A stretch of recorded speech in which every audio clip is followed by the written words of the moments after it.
I've worked my entire adult life here in North Attleboro. I started working here as a dispatcher back in the late 1980s, believe it or not, and then have worked no place else except for here. So this town, I essentially grew up here. My whole adult life, I've been here. I've been working for this police department, which I think is special. We do a heck of a job here, and it's basically my entire life. I've been here the entire time, and it's something I've really been proud of and proud to be associated with.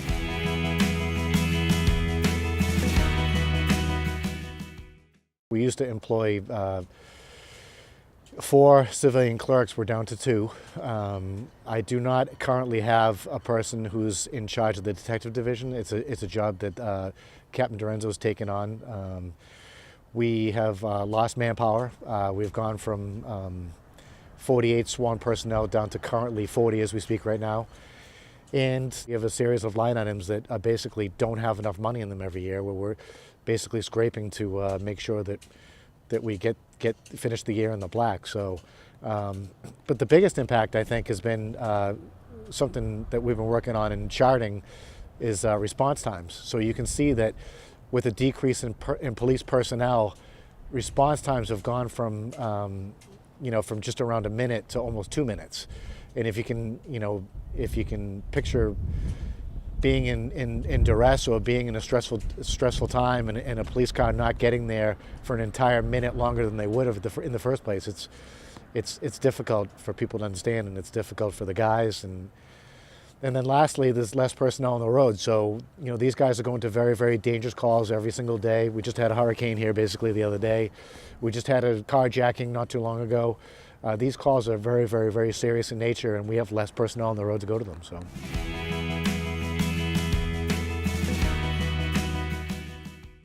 It's one of those things where if you don't call the police regularly, I guess it's out of your mind, right? But the fact of the matter is our calls for service have increased dramatically. You don't need to look very far. Look at the news, look at the newspaper, and see how busy we are.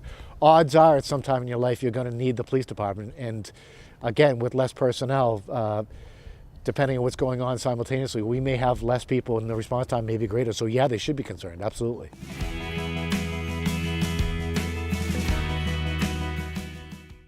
No matter what, we're going to come to work and we're going to show up. There's no doubt about it. It's just if the town can appreciate the fact that we're going to be doing so with less people.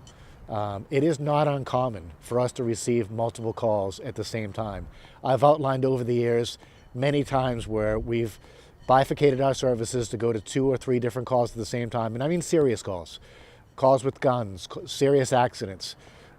If our current levels stay the same, there's going to be a time when we're not going to be able to send somebody right away. And other area towns are experiencing the same situation. I just don't want something to happen where we don't show up as quickly as we could, and God forbid a life isn't saved. So those are my main concerns.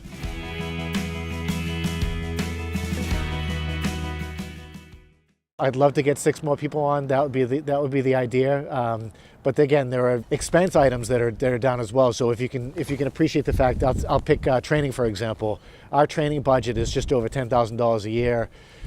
The average training budget for a police department on the annual basis is somewhere around $100,000.